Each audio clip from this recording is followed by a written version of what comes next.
Star మా నుంచి తాజాగా ఒక ప్రోమో రిలీజ్ అయింది. ఆ ప్రోమోను ఒక్కసారి చూసినట్లయితే హౌస్ లో ఎవరిని నామినేషన్ చేయాలనుకుంటున్నారో ఒక ఇంటి సభ్యుల పేరుని చెప్పి దానికి తగిన కారణాలు చెప్పాలి అంటూ బిగ్ బాస్ తెలియజేశారు.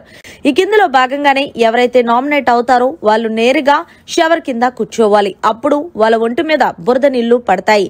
ఈ సందర్భంగా ముందుగా ఇమాన్యుయల్ అయితే బర్నీని నామినేషన్ చేస్తూ చెప్పిన రీజన్ ఏంటి అంటే, బర్నీ అన్న నువ్వు హౌస్ లోకి మళ్లీ వచ్చినప్పుడు కూడా హౌస్ లో ఉన్న కంటెస్టెంట్స్ కొంతమంది నిన్ను మాట్లాడి టార్గెట్ చేస్తున్నప్పటికీ నీకోసం నువ్వు స్టాండ్ తీసుకొని మాట్లాడట్లేదు.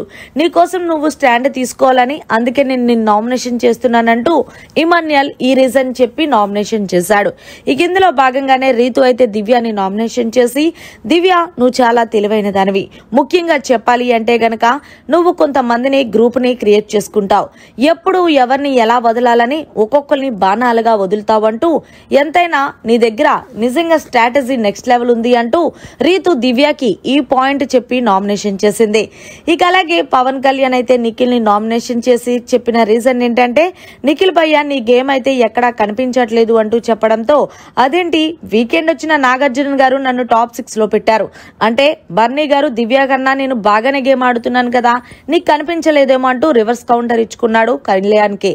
ఇక చివరిగా అయితే గనక గౌరవ్ సంజనాని నామినేషన్ చేసి మొదటి వారం, రెండో వారం, మూడో వారం మీ గేమ్ కనిపించింది కానీ మిగిలిన వారాల్లో కనిపించలేదు అంటే నువ్వు నా గేమ్ చూసుకొని వచ్చి నన్ను నామినేషన్ చేస్తున్నావంటూ గౌరవ్ కి జలక్కిచ్చింది సంజన. మొత్తానికి ఏదేమన్నా సరే ఈ వారం నామినేషన్స్ అయితే చాలా హీటెడ్ ఆర్గ్యుమెంట్స్ తో జరిగాయనే చెప్పాలి. మరిన్ని లేటెస్ట్ లైవ్ అప్డేట్స్ కోసం చూస్తూనే ఉండండి మీడియా కార్నర్.